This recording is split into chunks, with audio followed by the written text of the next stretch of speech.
오늘 마태복음 6장 10절 이 나라가 임하시오며 뜻이 하늘에서 이루어진 것 같이 땅에서도 이루어지다 하는 내용 자체는 예수님께서 가르친 그런 주기도문이 있죠. 가르친 그런 기도가 기도의 대상이 누구있냐 하는 것 외에 6가지의 기도로 구성되어 있습니다. 그런데 오늘은 뭐냐니까 두 번째, 세 번째 기도를 합쳐서 이렇게 묶었습니다. 왜 두 번째, 세 번째를 합쳤냐 하니까 아무리 해도 두 번째, 세 번째를 합치지 않고 이 설교를 할 수 없었어요. 그만큼 이 두 가지가 뗄래야 뗄 수 없는 그런 관계성을 지니고 있기 때문에 두 가지를 이렇게 묶었습니다. 가장 중요한 것이 그 나라가 임하시오며 하는 이 기도거든요.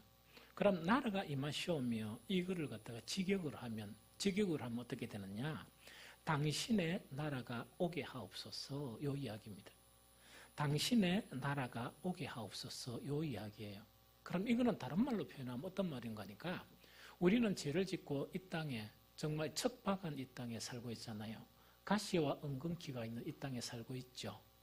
예수님이 가르쳐준 기도는 뭐냐? 우리는 비록 죄를 지어서 척박한 이 땅에 살고 있지만은 또한 우리는 영원히 살아야 될 본향인 천국이 있지만 이 땅에 살면서도 힘들지 않게 천국처럼 이 땅을 살아갈 수 있게 해주십시오 하는 그 기도예요. 너무 좋죠. 그 기도를 두 번째 기도로 예수님께서 기도하라 하는 그 기도가 바로 그 오늘 가르친 거란 기도예요. 그래서 우리가 이 두 번째 기도는 뭐냐니까 사실은 우리가 죄진 우리가 하나님 앞에요. 지금 이 땅을 천국처럼 살게 해주십시오. 이러라고 좀 민망하죠. 민망하지만은 예수님께서 가르친 기도예요. 이 기도는 뭐냐니까 우리가 이 세상에서 가장 최상의 기도, 최고의 것을 이렇게 하나님께 요구하는 그런 기도인데 죄진 우리가 하나님께 기도를 하니까 민망한데 하나님의 아들이신 예수 그리스도께서 그를 기도하다는 이야기예요. 그걸 기도하라 하는 것 자체가 바로 이런 부분이에요. 성경 신약을 살펴보면 아주 좀 신기해요. 예수님이 전한 복음 있죠? 예수님이 이 땅에 오셔서 하나님의 말씀을 전하는데 그 전하는 복음의 주제가 뭐냐? 천국 복음이에요. 즉 하나님의 나라의 복음이에요. 그것뿐만 아니고 예수님께서 이 땅에 오신 그 목적도 바로 뭐냐? 하나님의 나라를 이 땅에 실현하기 위한 목적으로, 즉 우리가 죄지은 우리가 고생하며 막 힘들게 살죠. 그런 것에서 탈피해서 이 땅을 천국처럼 살아가게 하는 그런 목적이 예수님의 그런 목적이 하나이다 하는 그 부분이죠. 산산수훈에서도 예수님은 이렇게 말씀하세요. 너희들이 그 제자들에게 너희들이 가장 먼저 구해야 될 것은 무엇이냐 하는 것을 이야기하면서도 마태복음 6장 33절 뭐라고요? 너희는 먼저 그의 나라와 그의 의를 구하라 하는 이것이 바로 예수님께서 우리가 이 인생을 살면서 힘들어하지 말고 막 고통 가운데 슬퍼하지 말고 하나님께 만군의 주 여호와 하나님께 기도하라는 이야기거든요. 그 기도 자체가 그 나라가 이 땅에 오게 해달라 하는 이 기도가 이런 부분이다 하는 이야기죠. 그래서 정말 우리는 뭐냐니까 지금 이제 원래 이방인이 되었다가 예수님을 통해서 이제 우리가 하나님을 믿게 되잖아요. 이 하나님의 나라의 복음, 천국 복음이라니까 우리가 생각하는 거는 우리가 죽어서 가는 그 천국은 조금 이해가 되겠는데 이 땅에 살면서 도래하는 천국은 무엇일까? 이것이 참 궁금해요. 그런데 성경을 또 보면 참 신기한 게 있어요. 어떤 게 있는 거니까 예수님께서 처음부터 끝까지 천국 복음을 전하시거든요. 제자들의 아무도 서기관들과 유대인의 아무도 뭐냐? 하나님의 나라가 무엇입니까? 물어본 사람은 아무도 없어요. 이거는 무슨 말입니까? 그들은 하나님의 나라를 알고 있단 말입니까? 모르고 있단 말입니까? 알고 있다는 이야기거죠. 그들은 알고 있으니까 그렇지만은 우리들은 뭡니까? 이 죽어서 가는 천국은 우리가 뭐 상상을 알겠는데 이 땅에서 하나님의 나라가 임한다는 이것이 우리는 잘 모르는 거예요. 그러나 유대인들에게는 이것이 너무나 잘 안다는 이야기거든요. 그래서 이들은 뭐냐니까 이 하나님의 나라가 무엇입니까? 이걸 갖다가 묻지 않고 언제 어디서 하나님의 나라가 임합니까? 이것만 물은 거예요. 이것만 물은 거거든요. 제일 첫 번째 우리가 알아야 될 거는 뭐냐? 예수님께서 우리에게 구하라 한 이야기, 즉 하나님의 나라를 이 땅에 이루어 주십시오. 우리가 이 땅에 척박한 이 세상에 살지만 천국을 이 땅에 보내주십시오 하는 이 기도 있죠. 그러면 이 하나님의 나라는 무엇이냐 하는 것을 우리가 먼저 살펴보는 게 중요하겠다는 생각이 듭니다. 이 구약신학자 중에서 메리데스 클라인이라는 분이 있어요. 이분은 뭐냐니까 한 50년 이상을 웨스트민스턴 신학교하고 그 다음에 고든 신학교의 구약학 교수로 재직한 분이고, 이분은 또한 목사님이세요. 장로교에서 이렇게 정통 장로교에서 안수받는 그런 목사님입니다. 이분이 그런 책을 한 권 가지고 있는데, 이분은 뭐냐니까 창세기를 딱 보는 거예요. 창세기를 보면서 자, 이거는 뭔 이야기인가 하니까 이 이야기죠. 우리가 신약 성경이 있고 구약 성경이 있는데 단어만 보면 신약 성경에는 하나님의 나라, 천국이라는 말이 너무 많아요. 구약 성경에는 하나님의 나라, 천국이란 용어가 있습니까? 없습니까? 없죠. 없다, 그죠? 그런데 이 메리데스 클라인 자체는 그 창세기를 딱 보면서 이 무엇을 갖다가 연구를 했느냐? 창세기 속에 담겨져 있는 하나님의 나라 있죠. 즉 신약 시대에서 예수님께서 말씀하신 천국 복음이 있다, 그죠? 그 천국이라는 개념, 이 하나님의 나라의 그런 서막이 창세기에 담겨 있다 하는 것을 연구하고 이걸 갖다가 책으로 이렇게 발간한 분이에요. 그러다 보니까 우리가 오늘은 그 살펴보고자 하는 것은 신약 시대에서 신약의 관점에서 하나님의 나라가 무엇이냐, 이거는 오늘은 살펴볼 수가 없어요.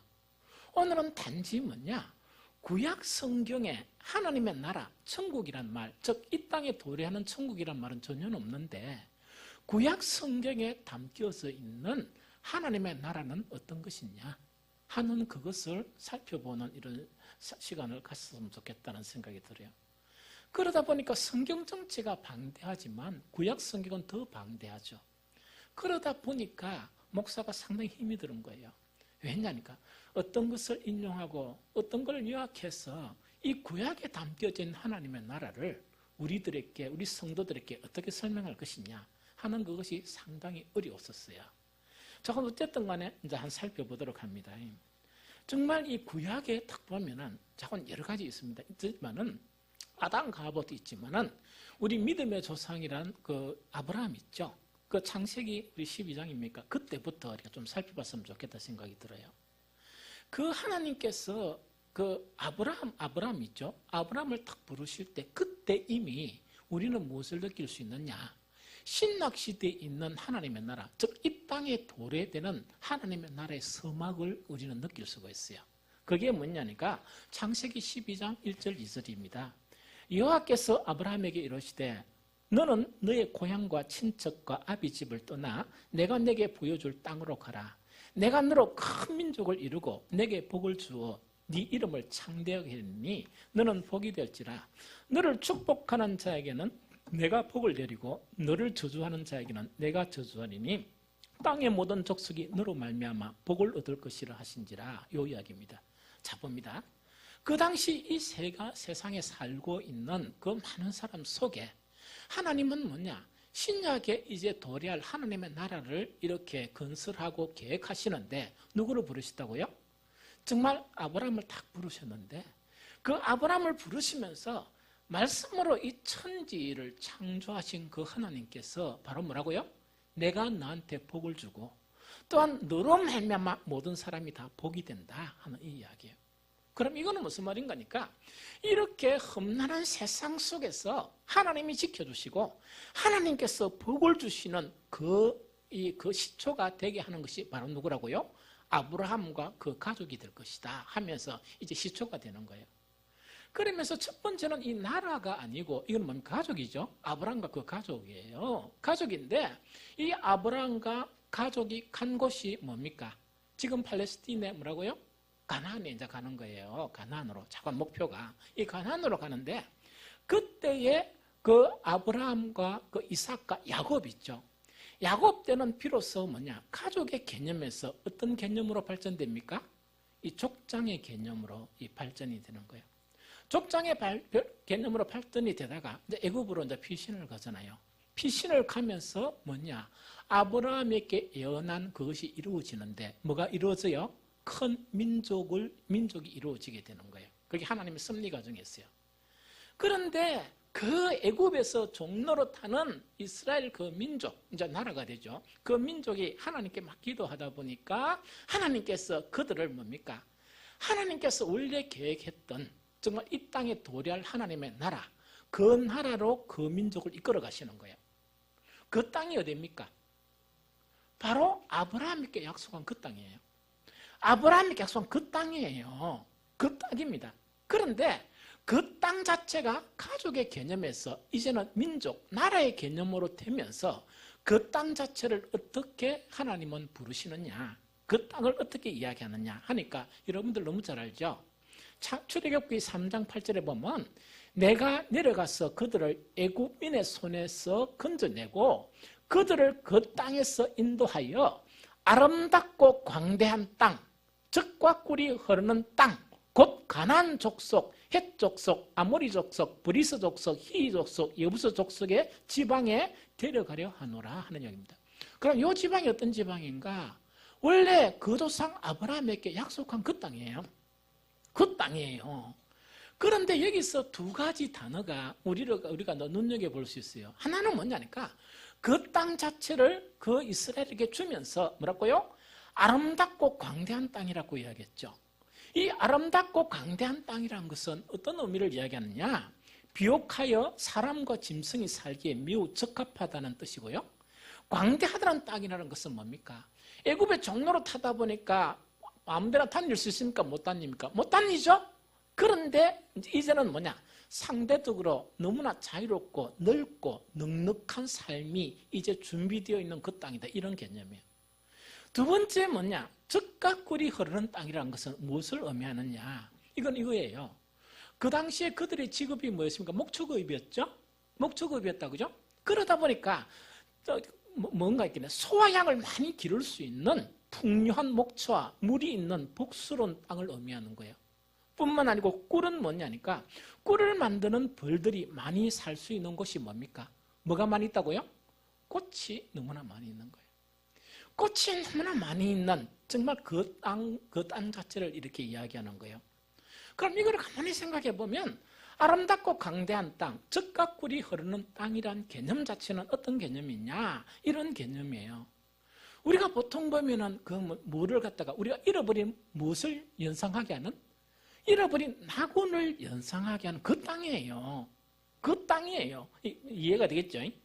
그래서 이것 자체가 뭐냐니까 구약에서 바로 신약의 이야기는 하나님의 나라에 도래하는 그 나라의 개념 자체가 바로 어떤 개념이라고요? 이런 개념을 이야기한다는 그거를 이야기해요. 이것을 통해서 우리가 알 수 있는 것은 뭐냐? 잘 들어야 됩니다. 자, 예수님께서 오셔서 뭐냐? 너희는 이렇게 기도해야 된다 하면서 제일 먼저 기도한 게 뭡니까?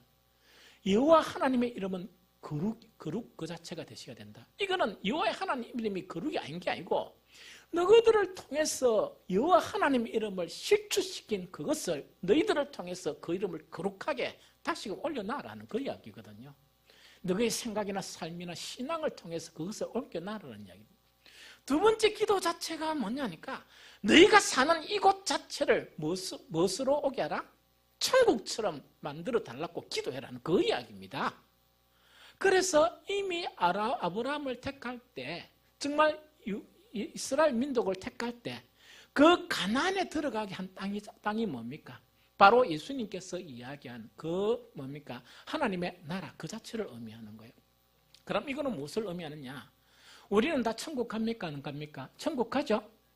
천국 가는데 이 땅에 살면서도 하나님의 간절한 이 마음, 하나님의 간절한 소원은 뭐냐? 이 땅에 살면서 힘들게 살고 이 땅에 살면서 고난스럽게 살고 이 땅에 살면서 너무 고생하며 사는 것을 원하신다? 원하지 않으신다? 원하지 않으신다는 이야기죠. 이 땅에 살면서도 어떻게 살기를 원하신다? 천국처럼 풍요로운 그런 삶을 원하시고 정말 젖과 꿀이 흐르는 땅에서 사는 것을 원하시고 아름답고 광대한 땅, 그 땅에서 사는 것을 원하시는 것이 하나님의 마음이라는 이야기거든요. 그래서 예수님은 뭐냐? 주님 가르친 기도에서 제일 첫 번째 기도가 바로 뭐냐? 나라가 임하게 해달라. 그것을 간절히 하나님께 간구해라 하는 그 자체가 바로 예수님이 가르쳐 주신 그런 기도다 하는 그 이야기예요. 우리가 때로는 하나님을 오해하는 경우가 많아요. 무슨 오해하니까 하나님이 원하시는 것은 우리가 죽도록 기도해야 되고 죽도록 충성해야 되고 이 세상의 모든 뭡니까? 행복과 그런 모든 것을 버리고 온전히 주를 위해서 십자가를 지는 그런 것처럼 고생하며 사는 것, 이것을 원한다고 우리가 생각할지 몰라요. 그런 건 아닙니다. 하나님이 원하시는 것은 비록 이 땅에 살면서도 우리가 젖과 꿀이 흐르는 그런 땅, 아름답고 광대한 땅에서 우리가 풍성한 생명을 누리며 이 땅에 사는 것을 하나님은 원하신다 하는 그 자체를 이야기하는 거예요. 그래서 저와 여러분들은 뭐냐니까 우리가 온전한 그런 믿음을 가지면서 하나님의 놀라운 은총으로 완벽한 이런 땅은 아니지만 이 땅에 남은 그런 삶 자체가 정말 풍요로운 그런 삶이 되기를 예수 그리스도 이름으로 축복합니다. 그러면은 이제 우리가 알아야 될 거는 뭐냐? 구약에 나타난 거죠. 구약에 나타난. 그러면은 이 가나안에 이미 뭡니까? 그 다른 족속들이 살고 있었어요. 살고 있었는데 그 민족을 이렇게 물리치고 난 다음에 그 하나님의 선민이 그 안에 들어가면은 뭡니까? 젖과 꿀이 흐르는 땅으로 바뀌고 아름답고 비옥한 그런 삶으로 바뀐다는 그 이야기거든요. 그러면 이미 그 당시에 살고 있었던 사람은 그렇게 살고 있었느냐? 어느 정도는 그렇게 살고 있었지만 진실되게 그렇게 살고 있었던 건 아니에요. 사실은 그런 건 아니거든요. 그러면은 그 유대인들이 그 땅에 들어가가지고 그 가나안 땅에 들어가가지고 정말 이렇게 하나님이 원하시는 그런 나라에서 사는 그런 조건은 무엇이냐 하는 그걸 이야기하거든요. 이거는 구약 성경의 여러 가지 측면으로 접근할 수 있지만 너무나 방대하기 때문에 딱 한 가지 중요한 한 가지예요. 한 가지만 지키면 그렇게 살 수가 있다는 이야기. 오늘 주님 가르친 기도도 바로 그것을 가르치는 거예요. 그러면 그 한 가지 핵심적인 그 한 가지가 바로 뭐냐? 즉 가나안 땅에 가서 정말 아름답고 광대한 그런 땅에서 살고 젖과 꿀이 흐르는 그런 땅인 그 가나안에 사는 하나님의 나라가 임하는 그 땅에서 행복하게 사는 삶의 비결이 뭐냐? 이 이야기예요. 그건 딱 한 가지예요. 신명기 4장 1절 2절은 어떤 내용인가 하니까 신명기 자체는 이런 내용이에요. 모세가 출애굽한 그 민족을 40년 동안 광야로 헤매다가 이 요단강 있죠. 요단강을 지나면 이제 가나안 땅에 진군하는 거예요. 이 모세는 요단강을 건너지 못하고 그 앞에서 그 백성들을 모아놓고 마지막 설교를 한 내용 자체가 신명기예요. 마지막 당부한 내용 자체가 신명기예요. 그러면 신명기 그 내용, 즉 이제 그 이스라엘 민족을 이제 요단강을 건너가기 전에 가나안에 진군하기 전에 이제 마지막 당부하는 그 내용입니다. 그 내용 자체에서 신명기 4장 1절 2절 보면 이렇게 되어 있습니다. 제가 읽어볼게요. 이스라엘아, 이제 내가 너희에게 가르치는 규례와 법도를 듣고 준행하라. 그러면 너희가 살 것이요 너희 조상의 하나님 여호와께서 너희에게 주시는 땅에 들어가서 그것을 얻게 되리라. 내가 너희에게 명하는 말을 너희는 가감하지 말고 내가 너희에게 내리는 너희 하나님 여호와의 명령을 지켜라 이야기입니다. 자, 그럼 이야기입니다. 아무것도 아니고 딱 한 가지예요. 이제 가나안에 진군을 하면 너희가 정말 이 천국처럼 아름다운 그런 인생을 살고 그곳에서 아주 아름다운 인생을 살게 되는데 한 가지만 지키면 된다. 그 한 가지는 뭐냐? 하나님께서 나를 통해서 너희에게 가르친 모든 하나님의 말씀 있죠. 이 말씀을 절대로 뭐 하지 말라? 뺄 거는 빼고 붙일 거는 붙이고 하지 말라 이야기거든. 자, 다시 이야기합니다.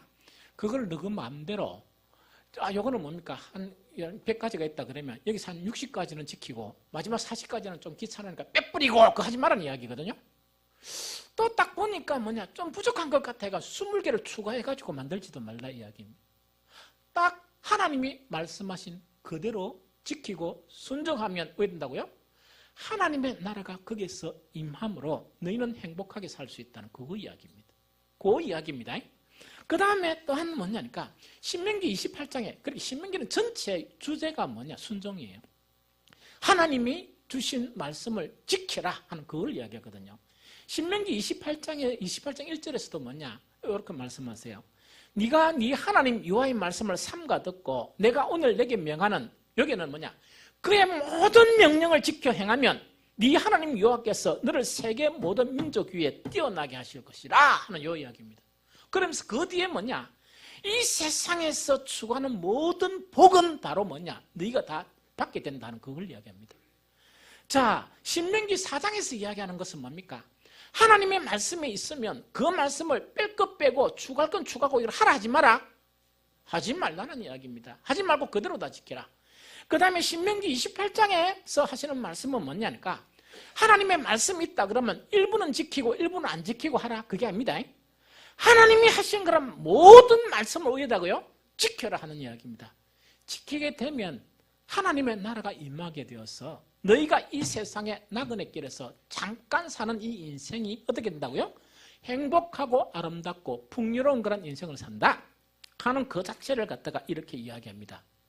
그러면은 우리가 이제 그 구약에서 이야기하는 거죠. 정말 너희가 하나님의 나라에서 사는 그런 비결 자체가 뭡니까? 하나님의 모든 말씀을 보태지 말고 또 빼지 말고 그 모든 말씀을 지켜하라 이야기죠. 이것을 예수님은 주님 가르친 기도에 딱 요약해가 뭐냐? 너희는 이렇게 기도해라. 하나님의 나라를 오게 기도하라. 그러면서 또 한 가지 기도하는 것은 뜻이 하늘에서 이루어진 것처럼 땅에서도 이루어지게 기도하라 이야기입니다. 요 기도 자체가 구약 전체에, 그죠? 구약 전체에 하나님의 나라가 임하는 가르침의 요지예요. 이것이 뭐냐? 주님 가르친 기도하고 구약 전체에서 가르친 내용하고 같다 안 같다? 같다 하는 이야기입니다. 그래서 이 땅에 천국이 임하는 것은 어떻게 이 땅에 천국이 임한다고요? 어떻게 임한다고요? 뜻이 하늘에서 이룬 것처럼, 즉 이 천국에서는 뭡니까? 하나님의 뜻은 0.1%라도 거역함 없이 다 이루어지는 것이 천국이에요. 그러면은 이 땅에서도 그 하나님의 뜻 자체가 뺄 것 빼고 붙일 거 붙이고 그 다음 일부만 순종하는 그런 개념이 아니고 우리가 힘써서 애써서 하나님의 모든 말씀을 지켜 행하는 그것을 통해서 뭐가 이루어진다고요? 하나님의 나라가 이 땅에서도 이루어진다 하는 그 자체가 성경의 가르침이에요.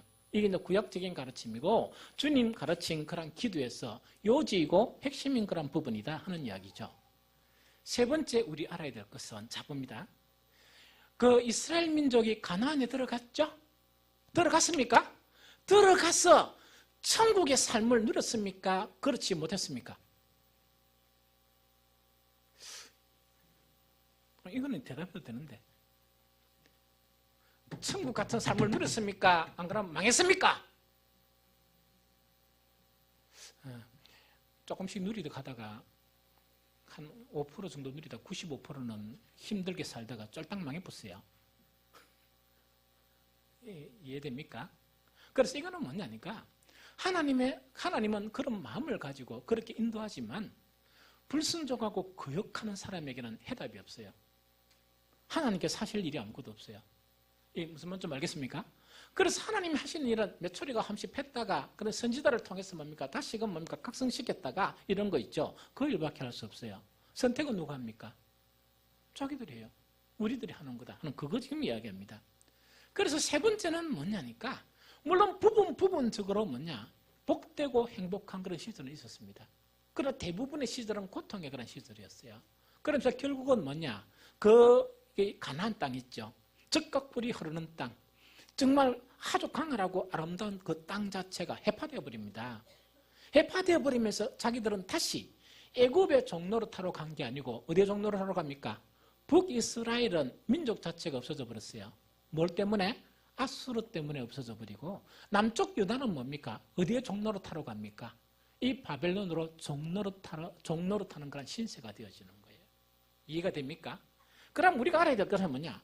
이들은 왜 이 하나님의 나라를 빼앗겼느냐 하는 이거 자체가 아주 중요합니다. 결정적인 것은 뭐겠습니까? 해답은 이미 알고 있습니다. 뭡니까? 이들이 하나님의 말씀을 순종하지 않았기 때문이다. 다시 이야기합니다.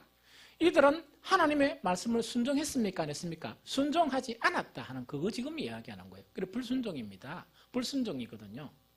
다시금 이야기하면 신명기는 계속 두고 뭘 이야기하느냐?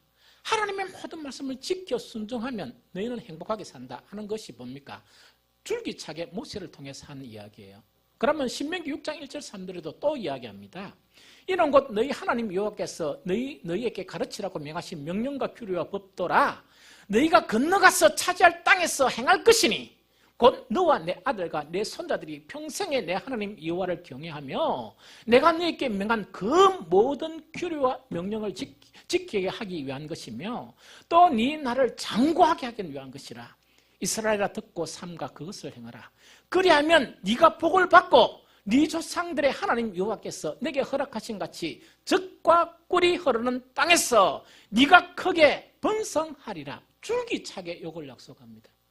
줄기차게 이걸 가르치는 거예요. 그런데 그들은 뭡니까? 그 하나님의 법도에 순종했습니까? 안 했습니까? 불순종했습니다. 불순종한 것을 가장 잘 표현한 성경 구절이 어디 있느냐? 에레미야 22장 21절입니다. 제가 읽어드릴게요. 네가 평안할 때에 내가 네게 말하였으나 네 말이 나는 듣지 아니하리라 하였나니 네가 어려서부터 내 목소리를 청종하지 아니함이 내 습관이라. 다시 한번 읽어드릴게요. 네가 평안할 때 이스라엘이랍니다. 이스라엘 네가 평안할 때에 하나님이 내가 선지자를 통해서 네게 말하였으나 네 말이 이 말이란 것은 이스라엘이 반응이 뭡니까? 나는 듣지 아니하리라 하였나니 그 이스라엘 네가 어려서부터 하나님 여호와인 내 목소리를 청종하지 아니함이 습관이다. 너희 인생의 습관이라는 이야기입니다. 이걸 아주 잘 표현했죠. 그렇게 요렇게 된 거예요. 그러면 여기서 뭐냐니까 우리 성경 구약을 보면 너무 방대하죠. 너무 방대하죠. 그죠? 하나님의 말씀을 지키지 못한 게 너무너무 많아요. 사실은 그걸 다 언급하고자 하면은 너무 많아요. 그래서 오늘 한 가지만 딱 하나님의 그 명령을 지키자 한 가지만 이야기할게요. 그 한 가지하고 그 한 가지를 통해서 발생된 하나님을 향한 그런 신앙 자체가 어떻게 변질이 되어버렸느냐. 그래서 그들은 왜 망하게 되었느냐 하는 거 있죠. 이걸 살펴보려고 그래요. 자, 구약 전체에서 뭐냐? 하나님의 명령에 순종하지 못한 것 중에서 가장 많이 나오는 단어가 뭡니까? 우상 뭐라고요? 우상 숭배예요. 자, 다시 이야기합니다. 자, 구약 전체에서 뭔가니까 하나님이 내 앞에 다른 신을 두지 말라. 즉 우상 숭배하지 말라는 이야기거든요. 그런데 그 우상 숭배하지 말라는 것이 줄기차게 이렇게 나와요. 이해가 됩니까? 그러면은 오늘은 우상 숭배에 대한 이 다른 각도로서 우리가 좀 접근해 보는 게 참 좋겠다 하는 생각이 듭니다. 가나안은 이미 이방 종교가 있었습니까? 없었습니까? 있었습니다. 그들의 신은 누굽니까? 그들의 신이 누구예요? 주신이 누굽니까? 바알이에요. 바알 아버지가 누굽니까? 엘이에요. 엘. 이제 바알입니다. 바알. 그런데 바알 원래는 위에 저 아버지 엘이 있었습니다. 이해가 됩니까? 그래서 이제 바알 신이고 바알 신도 있었고 그 다음에 아스타롯이 있었죠. 아스타롯은 뭡니까? 바알의 누구라고? 배우자, 아내입니다. 그 다음에 아세라가 있었죠. 아세라는 누구예요? 바알 엄마예요. 바알 엄마고 그 다음에 아낫이 있었죠. 아낫은 전쟁의 신이에요. 여자예요. 아낫은 누구겠습니까?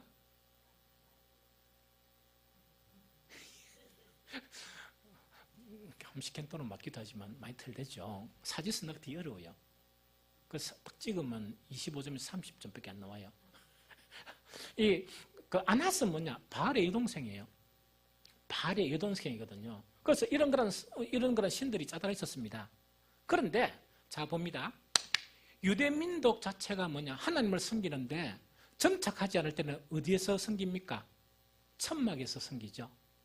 천막에서 섬기고 그 제사 절차에 따라 일을 한다, 그죠? 화려합니까? 화려 안 합니까? 화려 안 하죠. 그런데 이 당시에 그런 바알 신전이나 이런 부분은요, 대단히 풍요롭고, 대단한 신전이 있었고, 대단히 화려하고, 대단한 것이었었어요. 이 전통 자체가 수세기를 거쳐서 확고하게 가나안 땅에 딱 뿌리를 내린 그런 부분이에요. 심지어 이 신앙 자체가 뭡니까? 애굽이나 이런 부분으로 수출되기도 하는 그런 아주 위력을 떨치던 그런 부분이었어요. 그런데 여기서 우리가 이제 우상숭배라는 것은 뭐냐? 이거는 뭐냐니까, 물론 하나님을 섬기는데 바알을 겸하여 섬기는 이것도 우상숭배죠. 그런데 더 핵심적인 문제 자체가 이런 문제예요. 어떤 문제인가 하니까 그 바알 자체가, 그 신전 자체가, 그런 생활 습관 자체가 있는 그 상황 속에서 정말 바알 신앙 자체가 이스라엘에게 신앙이 있죠. 하나님을 이렇게 뭡니까? 이 경배하고 또 하나님을 신앙하는 그 신앙에 어떤 악영향을 미치느냐. 이게 매우 중요해요. 이게 이제 대단히 중요하거든요. 여러분들, 바알의 신앙의 주 목적이 뭡니까? 바알 신앙의 주 목적이 뭐죠? 그렇죠. 풍요와 하나는 뭡니까? 다산이에요. 그럼 이거는 뭐냐니까, 유대 민족 자체는 직업이 무엇입니까? 목축이었죠? 목축이다 보니까 텐트만 있으면 됐지 아파트가 필요했습니까? 없었습니까? 옮겨가야 되니까 집이 필요 없었어요. 그러니까 그들은 좀 뭡니까? 삶을 보니까 잡아먹을 짐승은 많지만은 초라했었겠습니까? 안 초라했겠습니까? 초라했죠. 그 당시에 팔레스타인에 그런 가나안에 정착한 그 사람들은 목축 자체가 주 생업이었습니까? 아닙니까? 아닙니다. 그들은 농경이 주 생활이었어요. 그들은 옮겨 나갑니까? 안 그러면 그대로 정착합니까? 정착했죠. 그러다 보니까 그들은 텐트에서 살겠습니까? 더 편한 집을 이렇게 지었겠습니까? 집을 지었죠. 그러다 보니까 이런 개념이 없는 유대인들이 이 사람들의 삶을 보니까 이 삶의 수준이나 모양, 외관으로 나타난 그런 모양이 차이 나겠습니까? 나겠습니까? 대단한 혁혁한 차이가 났어요. 그래서 생각되는 게 뭐냐? 우리는 뭐하고 살았노 하는 거 있죠? 우리는 뭐하고 살았노 하는 이야기입니다. 이 이야기거든요. 한 번은 여담이지만 우리 명집사하고 일을 또 가다 보니까 예언이가 온 거예요. 그래서 내가 뭐 했는가 하니까 요리를 하나 해줬습니다. 요리를 탁 하나 해주가 너는 일평생 맛보지 못할 요리일 것이다 해가 탁 해줬지만은 막 명집사가 뭐냐, 목사님 그거 많습니다 해가 뭘 많기는 하니까 그 절대로 못 먹습니다. 좁게 먹으면 되는데 다 묻어요. 그래서 하는 말이 어떤 말이냐, 나는 일평생 이걸 한 번도 못 먹었거든요. 그 제가 이야기한 거는 앞으로도 영원히 못 먹을 것이다. 이거는 뭐냐니까 우리 맹숙 집사한테 뭡니까? 시골 쓰는 음식 있죠. 그것만 턱에다가 목사가 뭡니까? 버터 있죠. 버터에 달달 튀겨가 부드럽게 만든 그 고기 있죠. 하고 막 버섯하고 이렇게 해주니까 예언이가 이게 얼마나 배부른 것인가 모르고 다 먹은 거예요. 그러면서 비애감이 안 젖었겠어요? 나는 왜 여태 이런 음식을 맛보지 못했을까? 예언이가 그 부모들한테 받은 유산이 너무 많아요. 나는 그게 너무 아름다운 거예요. 그런데 음식 하나 가지고 뭐냐? 비탄에 처할 수, 예언이가 그랬다는 게 아니고 그게 바로 유대인들이 가난에 또 들어가니까 우리는 대체 우리가 어떻게 살았나? 왜 이래 살았나? 우리는 왜 텐트에서 이 귀찮게 살았는데 저 사람들은 저렇게 화려하게 그렇게 살았느냐? 하는 그거 자체가 눈에 들어오는 거예요. 눈에 들어오다 보니까 그 사람들의 삶 자체가 좋아 보였겠습니까? 안 보였겠습니까? 좋아 보였어요. 그래서 이걸 정리하면 이야기입니다. 바알 신앙은 무슨 신앙이다? 풍요의 신앙이에요. 다산은 좀 뺍시다. 왜? 다산은 음란하고 연결되니까 그건 좀 빼요. 이 풍요를 위한 그런 종교예요. 그러다 보니까 어떤 문제가 생겼냐 하니까 옛날에 목축할 때는 뭡니까? 텐트 있으면 됐고 좀 편한 것이면 됐어요. 비만 오면 됐고. 무슨 말이죠? 이 짐승들이 새끼 잘 나면 됐고 안 죽으면 됐고. 그러면서 모든 나머지 시간은 뭡니까? 하나님과의 관계에서 기쁨, 자기들의 그런 아름다운 신앙에서 기쁨, 그것으로 만족한 거예요. 이해가 됩니까? 그러면 그것이 신앙의 본질이죠. 여호와 하나님을 섬기는 그런 신앙의 본질이에요. 그런데 이것이 변질되어 버렸어요. 어떻게 변질되어 버렸냐니까 정말 하나님을 섬기는 그런 신앙에서 아름다운 것, 진귀한 것, 반드시 있어야 될 부분이 하나하나 사라져 버린 거예요. 사라져 버리면서 그들의 눈에 보이는 아름다운 물질적인 풍요 있죠. 그게 현혹이 되어 버린 거예요. 그럼 이것에 대한 결정판이 어떤 판이냐? 딱 한마디 말로 묘사한 것이 미가 선지자예요. 미가 선지자가 그들의 그런 그 문제를 한 가지를 딱 이야기한 거예요.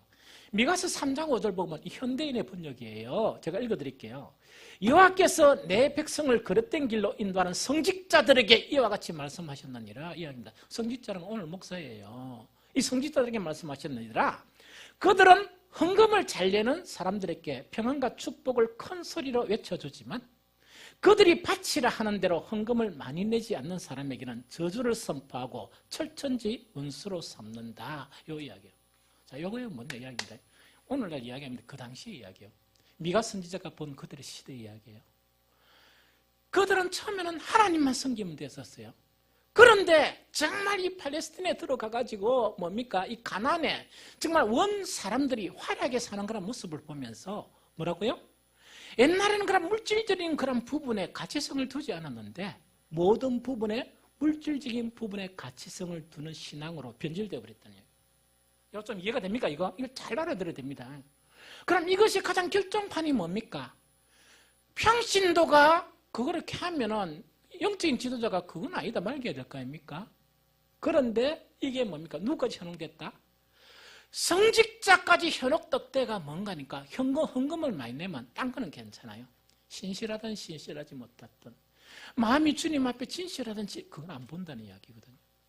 그래서 뭐냐니까 헌금을 많이 내면 뭡니까? 너무나 복된 것으로 이렇게 봐버린다는 이야기죠. 이거는 여호와 하나님을 섬기는 신앙과 반대 방향이에요. 그런 신앙 없습니다. 오늘날도 만약에 그런 신앙이 있다면 그건 타락한 신앙이에요. 그거는 성경을 모르는 거예요. 성경하고 다른 신앙이에요. 그건 기독교가 아니에요. 그런데 이걸 지금 이야기하는 거예요. 이것의 의미는 뭐냐? 이야기입니다. 단디 들어보세요. 기독교 신앙 자체는 이상을 추구합니까? 추구하지 않습니까? 이상을 추구해요.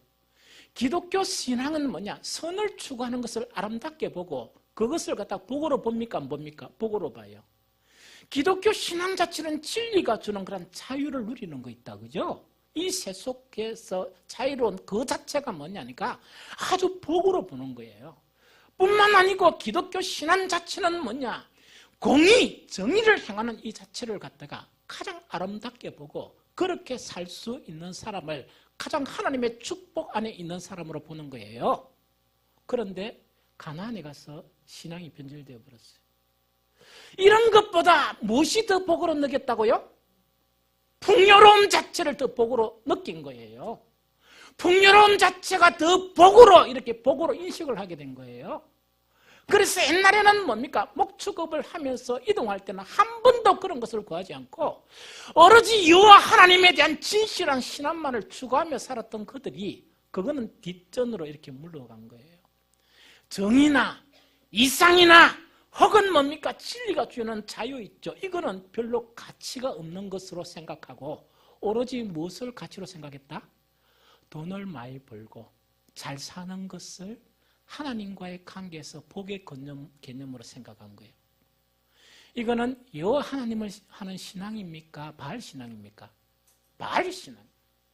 즉 이거는 뭐냐니까 여전히 여호와 하나님께 제사를 드리지만 여호와 하나님과 전혀 관계가 없는 하나님은 그 자리에 두면서 바알 신을 섬기는 거예요. 이것이 뭔가니까 우상 숭배가 주는 아주 중요한 우스운 것 중에 하나가 바로 이런 부분이다 하는 이야기죠. 자 보세요. 물질의 풍요. 자 제가 그 한 번은 우리 처갓집에 가가지고 호기 있게 뭔가 이렇게 양파 심는데 저거 뭐 쉬운 거 저거 뭐하나 이래가지고 앉아서 양파 심는 거 있다. 호기 있게 뭡니까? 옷을 탁 갈아입고 내가 양파를 심어봤습니다. 30분 씻다가 죽는 줄 알았어요. 그런데 계속 심는 거예요. 조금 있다 보면 1시간도 안 지났는데 정말 순교가 이런 것이냐 생각할 정도로. 그래서 그 다음에 제가 하루 정도 일했나? 하루 반 일했나? 제가 우리 선화 대신에 열심히 하다가 양파 심는 시절이라 하면 절대로 안 갔습니다. 양파 심는다고 하면 절대로 안 간 거예요. 왜냐니까 농업이란 것 자체가 뭡니까? 시간을 많이 들여야 되고 또 일꾼이 많아야 되고 거기 시간을 많이 투자해야 돼요. 그래서 얻는 게 부예요. 사실은 바알 신앙 자체는 바로 뭐냐, 그런 부분이에요. 그러다 보니까 옛날에 목축업 할 때는 뭡니까? 그 짐승 갖다 놓으면 되죠. 요번에 그 뭡니까? 염소 이제 그 2마리 이제 그 살 돈 드리고 그 갔습니다. 그래서 내가 뭐라 하는 거니까, 아, 목사님 고생했네요 하니까, 아, 그 목사님 내보다 건축은 행편없대요. 문을 여니까 문이 쓰러져 버리고 이런 거 있죠.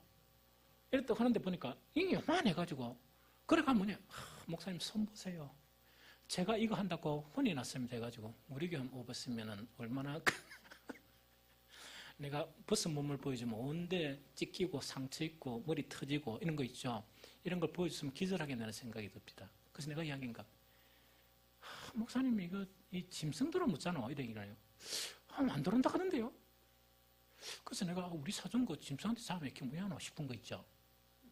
그런 생각이 드는, 그런 생각이 들어요. 그런데 참 이해한 건 뭐냐, 목사님 이렇게 하면은 목회 너무 시간이 안 뺏깁니까 하니까, 아닙니다. 풀면 좀 주면 되고 저 길에 안 왔고 잘 겁니다. 이야기했어요. 안 그러면 우리가 이거 합니까? 이야기거든요. 목축할 때는 뭐 물론 고대지만은 뭐냐니까 하나님과의 그런 교제나 진실된 예배 이거 자체가 가능했었어요. 농사를 하다 보니까 뭡니까? 부 자체, 다른 사람은 뭡니까? 32평인데 50평 갈락하니까 더 쇠가 빠진 농사 지어야 됩니까? 안 지어야 됩니까? 지어야 되죠? 그러다 보니까 마음이 바쁘죠? 예배 시간에 마음이 바쁜 거예요. 기도 시간에 마음이 바쁜 거예요. 그런데 신기하게 시골 교회 어디든지 새벽 기도 안 하면 왜 됩니까? 죽는 줄 알아요. 그 목사님들 이야기입니다. 그래서 한 번씩 불편해서, 목사님 말도 마세요. 새벽 기도 안 하면 우리 사람들 다 죽는 줄 압니다. 그런데 새벽 기도를 15분 이상 하면 또 죽는 줄 알아요. 우리처럼 이렇게 기도했다 하면 죽는 사형인 거예요. 그 목사님 딴 데 가야 돼요. 왜 했냐니까 다 새벽 기도가 하나님 힘을 주셔서 능력을 주셔서 뭡니까? 우리가 풍성하게 세우면 땡이에요. 거기 15분. 예배를 30분 이상 드렸다 하면요, 그 목사님은 그 오래 못 있어요. 그분이 이야기입니다. 그래서 많은 데 가니까 뭐 대충 해가 빨리 하고 빨리 끝나야 됩니다. 그래서 먹고 빨리 뭐랍니까? 뭐 쉬든지 가든지. 그래서 뭔가니까 그런 부분이에요. 여기에서 이야기하는 바알 신앙 자체는 풍요가 목적이에요. 예배가 목적이 아니에요. 단지 뭐냐, 그 뭡니까, 재물만 바치고 그 신에 대한 노여움만 풀고 난 다음에 모든 목적이 그 바알 신과 인격적인 교제를 한다든가 기도를 한다는 그 목적이 아니에요. 자, 이제 유목민에서 정착한 그런 민족인 이 사람 자체가 보니까 우리는 참 시간을 많이 낭비했다. 하나님을 간절히 섬기고 기도하고 진실된 마음으로 하나님께 나아가는 이 모든 것이 정말 필요하겠느냐 하다 보니까 예배가 무엇으로 바뀐다고요? 형식적으로 예배가 바뀌는 변질된 신앙을 초래하게 된 거예요. 그게 바알 신앙이에요. 이게 이제 바알 신앙이란 말입니다. 그것뿐만 아니죠. 우리 하나님, 여호와 하나님을 섬기는 신앙 자체는 하나님을 마음을 다해서 힘을 다해서 성품을 다해서 사랑하는 것처럼 이웃을 그렇게 사랑해야 됩니까? 안 해야 됩니까? 사랑해야 되죠? 그럼 뭐가 필요합니까? 교회 떠고 오면 내 신앙보다 뭐냐? 혹시 수심에 젖은 우리 성도들이 있나 없나? 그걸 살펴야 돼요. 그걸 막 살피면서 뭡니까? 뭐가 필요한 게 있나 없나? 그걸 살피면서 전화도 하고 찾아가면서 밥 좀 먹읍시다 하면서 그 속에 있는 걸 털어내려고 이걸 해야 돼요. 농사 짓는데 그 할 시간이 있습니까? 없습니까? 못하는 거예요. 그러다 보니까 성경에서 가장 핵심적이고 중심적인 하나님을 살아가는 그 사랑이 없는 신앙, 바알 신앙으로 바뀐 거예요. 정말 이웃을 사랑해야 될 그런 진실한 사랑이 상실되어져 버린 껍데기 바알 신앙이 단지 하나님을 부르면서 여호와 하나님이라 이렇게만 하는 신앙으로 전락돼 버렸다는 이야기입니다. 그래서 그들은 망했어요.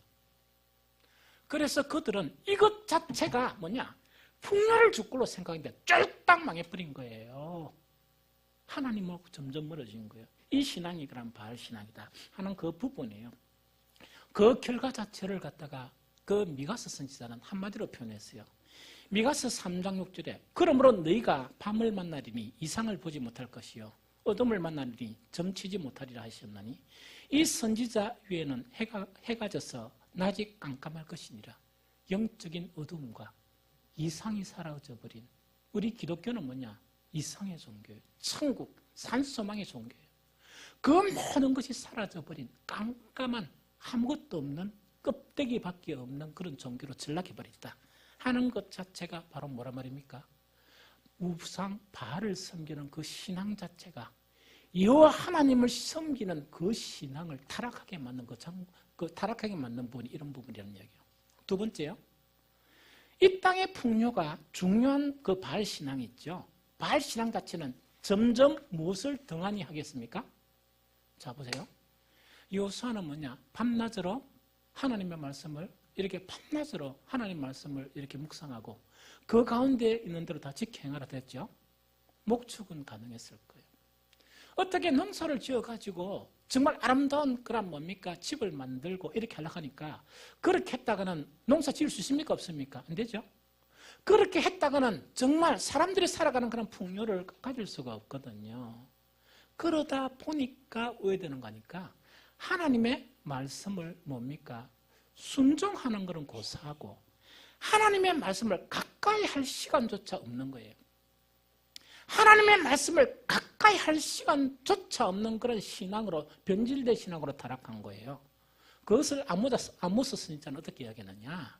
아모스 2장 4절 5절에 보면 듣고 순종해 여호와께서 이와 같이 말씀하시되 유다의 서너 가지 죄로 말미암아 내가 그 벌을 돌이키지 아니하리니 이는 그들이 여호와의 율법을 멸시하며 그 윤리를 지키지 아니하고 그의 조상들이 따라가던 거짓 것에 미혹되었습니다.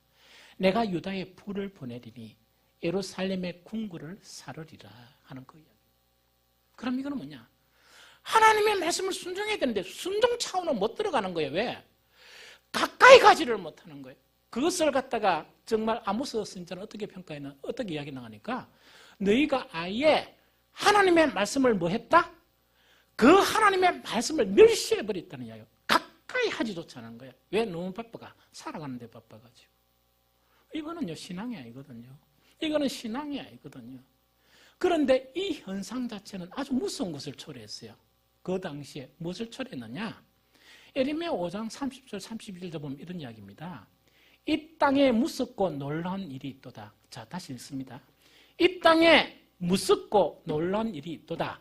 선지자들은 거짓을 예언하며 제사장들은 자기 권력으로 다스리며 내 백성은 그것을 좋게 여기니 마지막에는 너희가 어찌하려느냐 이야기입니다. 그럼 이거는 뭐냐 이야기죠?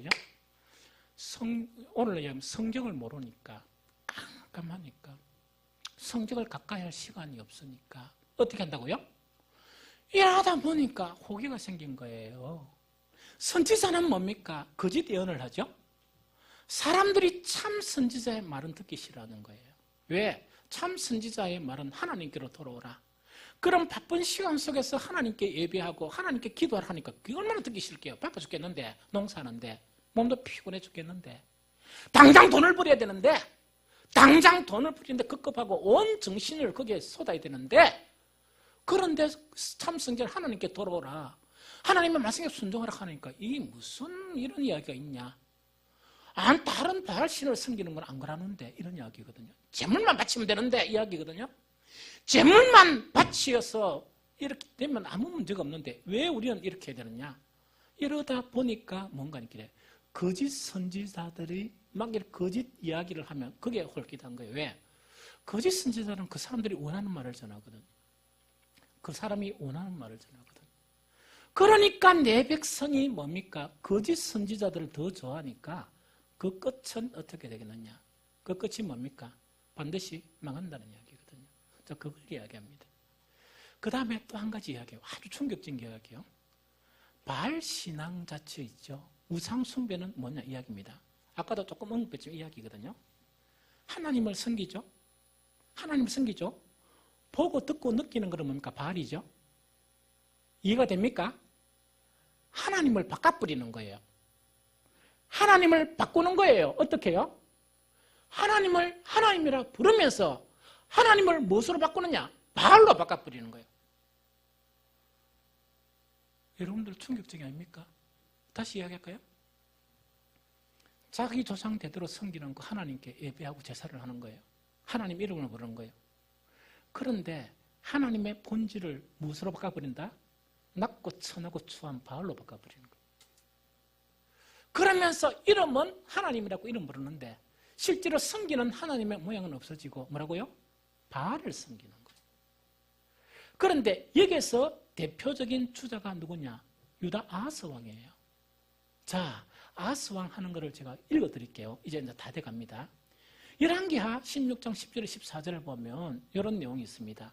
아하스 왕이 아수르 왕 디글랏 빌레셋을 만나러 다메섹에 갔다가 거기 있는 제단을 보고 아하스 왕이 그 제단의 모든 기구와 제도의 양식을 그려 제사장 우리아에게 보냈더니 아하스 왕이 다메섹에서 돌아오기 전에 제사장 우리아가 아하스 왕이 다메섹에서 보낸 대로 모두 행하여 제사장 우리아가 제단을 만든지라. 왕이 다메섹에서 돌아와 제단을 보고 제단 앞에 나아가 그 위에 제사를 드리되 자기의 번제물과 소제물을 불사르고 또 전제물을 붓고 수은제 짐승의 피를 제단에 뿌리고 또 여호와 앞에 곧 성전 앞에 있던 놋 제단을 새 제단과 여호와의 성전 사이에 옮기다가 그 제단 북쪽에 그것을 두니라 이야기입니다. 자 봅니다. 여호와 하나님을 섬기는 거예요. 보는 게 바알밖에 없어요. 뭐라고요? 여호와 하나님을 섬기는데 하나님을 바알로 바꾼 거예요. 하나님을 섬기는 제사 규격 자체가 그 성전 규모이나 성막 규모 자체가 누가 지시한 거예요? 하나님이 지시한 거예요. 하나님의 모양을 지시한 거예요. 그래서 너희들은 이렇게 드려야 된다. 불도 이런 불을 사용해야 되고 이런 격식을 가져서 뭐냐? 하나님께 제사 드려야 된다. 왜? 하나님은 거룩한 하나님이시기 때문에 그렇다는 그 이야기입니다. 그런데 이놈의 자식이 누구란 말입니까? 아하스에 있다, 그죠? 아하스가 그 당시에 아수르가 좀 이제 힘이 떨어지다 가지고 누가 이제 바벨론이 이제 득세를 합니다. 그러다 보니까 바벨론이나 이걸 제압하기 위해서 이 패망하는 아수르 왕을 만나는 거예요. 세상의 힘을 얻기 위해서. 그러다 보니까 바알 신전을 본 거예요. 그 신상들을 본 거예요. 보면서 이걸 스케치를 해가지고 우리 성전도 왜 초라하나? 우리 성전은 왜 이렇게 초라하고 얘는 왜 하려 않냐 해가지고 그 제사장께 보내면서 이렇게 바꿔라 이렇게 한 거예요. 그러니까 무지하고 정치적인 제사장이 뭡니까? 왕의 이야기를 들으면서 하나님의 모양, 하나님의 거룩성을 나타내는 그것을 뭐로 바꿨다고요? 천하디 천한 이방신의 제단의 모양으로 바꾼 거예요. 여러분들 안 끔찍합니까? 너무 끔찍하다, 그죠?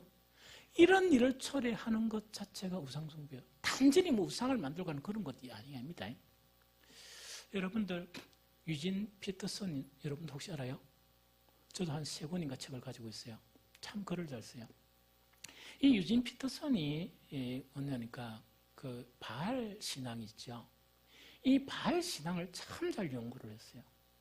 연구를 하면서 그 바알 신앙 자체가 유대교의 구약뿐만 아니고 오늘날 기독교까지 어떻게 악영향을 미치느냐 하는 것을 서술한 게 있는데 이건 간단히 읽을게요. 금방만 끝나니까.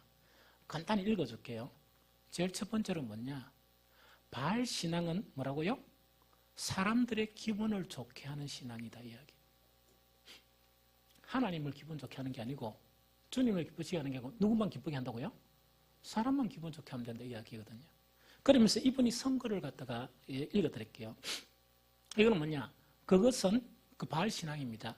바알 신앙은 믿는 자를 기분 좋게 해주는 것이라고 했다. 사람이 가진 약점 중에 한 가지는 기분이 좋으면 법과 질서를 언제든지 무시할 수 있다는 것이다. 교회가 모든 수단을 동원하여 사람의 마음을 얻는 데 탁월하면 그 교회는 사람이 많이 모인다. 그런데 기독교는요, 사람이 좋아하든 싫어하든 관계없이 하나님의 뜻을 가르치고 하나님의 뜻에 순종하는 것이 기독교예요. 그게 기독교예요. 그런데 오늘날은 뭐냐? 사람이 어떻게 하면 많이 모이고 사람이 어떻게 하면 기분 좋게 하는 거 있죠. 그건 바알 신앙이에요. 또 두 번째 뭐냐니까 오늘날에 교회에서 바알 신앙적인 요소를 찾아보는 것이 어렵지 않다. 춤과 음악, 감동, 눌려왔던 내면의 압박을 풀어주는 뜨겁게 부르짖는 기도, 성령의 역사나 은혜로 이것들이 성령의 역사나 은혜로 매도되고 있는 사람들의 회개의 눈물, 그리고 사람들의 관심을 단순히 고조시킬 만한 여러 가지 감각적인 시설과 기자재와 화려한 장식들, 그리고 사람들을 매료시키는 달콤한 말씀 등이 있다. 물론 이와 같은 것들이 바알 신앙에서 비롯된 것은 아니다. 그러나 만일 사람들을 매료시키고 관심을 끌기 위해 사용되어졌다면 그것은 바알 신앙적인 요소에서 비롯되었다고 말할 수 있다 하는 이야기입니다. 그럼 이건 뭐냐니까 성경을 이렇게 읽으면서 하나님은 어떤 하나님이냐 하는 그걸 알아야 되는데 정말 사람의 그런 감정이나 이걸 막 이렇게 부추기는 거 있죠. 광란 이런 거 있다고요. 이런 부분으로만 존재한다 그러면 그거는 바알 신앙이다. 그걸 이야기합니다. 마지막 한 가지가 뭐냐. 바알 신앙은 이스라엘의 야훼 신앙에 억눌려 있던 정욕적인 인간성을 폭발시켰다. 사실 야훼 신앙은 재미없다. 피비린내 나는 짐승의 대속적인 죽음이 있고 지켜야 할 법도와 규칙이 많은 매력이 없는 종교이다. 그러나 바알 신앙은 인간의 본성을 드러내주고 즐기기를 선사한다. 따라서 많은 사람들은 많은 관심을 가지고 찾을 수밖에 없다. 이스라엘의 아합 왕이 바알 신앙을 허용했을 때 별다른 계몽이 없어도 순식간에 백성들에게 인기를 끌었던 것은 자기들의 본성에 적합한 종교의식과 자기들의 삶을 만족시켜줄 풍요가 있기 때문이었다. 또한 그들은 실제로 풍요를 누렸을 것이다. 그래서 바알 신앙은 짧은 기간 동안에 융성했다. 그러나 엘리야는 진정한 신이 누구인지를 순식간에 양성된 바알 선지자들 간의 대결에서 하나님의 승리를 선포한다. 형통과 융성과 풍요와 명예를 누렸던 바알 선지자들의 종말은 죽음이었다 하는 이야기입니다. 그래서 유진 피터슨의 이런 글 있죠. 이런 글은 오늘날 우리가 하나님을 예배하는 우리들에게 큰 교훈을 줘요. 이제 결론을 짓겠습니다. 예수님이 주시려고 하는 하나님의 나라, 그리고 예수님이 구하라고 하는 하나님의 나라의 그런 구약의 모습은 무엇이냐? 아름답고 광대한 땅, 그리고 젖과 꿀이 흐르는 그런 땅입니다. 이것은 뭐냐? 우리를 이 땅에서 삶을 가장 행복하게 하려는 하나님의 의도예요. 가장 행복하게 하려는. 이 나라를 주시는 구약적인 방법은 여호와 하나님의 모든 말씀을 지키는 것이었습니다. 이거는 오늘 주님 가르친 기도에서 뜻이 하늘에서 이루어지는 것처럼 땅에서도 이루어지는 것을 통해서 하나님의 나라를 도래한다. 이것이 성경 가르침이에요. 그것이 예수님의 가르침입니다. 그런데 우리는 뭐냐? 보이는 세상에 살아요. 그 당시에 이스라엘이 바알 신앙을 했던 그 사람들의 보이는 신앙, 보이는 것 자체, 이것을 했듯이 우리도 뭡니까? 정말 이 보이는 그런 부분으로 이 세상의 교훈들이 있죠. 하나님의 말씀을 순종하는 것은 우리를 풍요롭게 할 수가 없고 뭡니까? 이 세상 사람처럼 막 바쁘게 어떻든 부를 추구하고 열심히 진력하고 노력하는 것이 우리를 부유롭게 한다. 이렇게 잘못 인식을 가지게 되는 거예요. 그러다 보니까 어느 정도 뭡니까? 성공이나 어느 정도 물질은 가질 수 있지만 뭐가 없어져 버리느냐? 하나님을 향한 진실된 믿음은 사라져 버리는 거예요. 그게 교훈이에요. 하나님을 향한 진실된 모습이 없고 진실된 기도나 찬양을 드리거나 정말 신령과 진정의 예배를 드리는 사람을 찾아볼 수가 없는 그런 사회로 전락해버렸다는 이야기죠. 이제 우리는 믿음을 가져야 돼요. 하나님의 말씀을 믿어야 돼요. 우리는 이 세상 사람들의 방법이 아니라도 바알의 방법이 아니라도 그 이상의 아름답고 광대한 땅, 젖과 꿀이 흐르는 땅에서 살 수 있게 하나님은 우리에게 능력으로 역사하신다 하는 것을 믿어야 돼요. 그래서 우리는 뭐냐? 말씀으로 돌아가야 됩니다. 우리는 말씀으로 돌아가고 더 나아가서 모든 하나님의 말씀을 순종함으로써 조금 더뎌 보이지만 하나님이 주시는 그런 풍요로운 삶, 즉 하나님의 나라가 이 땅에 임해가는 것을 보는 저와 여러분들이 되어가기를 예수 그리스도 이름으로 축복합니다. 기도하겠습니다. 아버지 하나님, 오늘은 예수님께서 직접 가르쳐준 정말 천국이 이 땅에 임하게 해주십시오. 뜻이 하늘에서 이룬 것처럼 이 땅에서도 이루어지게 해주십시오 하는 그런 간단한 그런 기도에 대해서 구약적인 그런 관점에서 하나님의 말씀을 나누게 되었습니다. 좀 방대하기도 하고 좀 어려운 그런 말씀이지만 오늘 선포된 이 말씀이 우리들에게 믿음으로 받아들일 수 있도록 도와주십시오. 바알 신앙 자체가 그 당시에 이스라엘을 패망하게 했던 그 모든 것을 다시금 인식하게 하셔서 우리도 이 세상이 주는 바알 신과 같은 정말 그런 모든 그런 부분을 우리 내면 속에서 우리 신앙에서 우리 교회에서 몰아낼 수 있도록 하나님께서 크신 은총을 베풀어 주십시오. 그리고 다시금 하나님의 말씀으로 가까이 갈 수 있는 복된 우리 성도들이 되어질 수 있도록 주께서 크신 은총을 베풀어 주십시오. 예수님 이름으로 축복하고 기도드렸습니다. 아멘.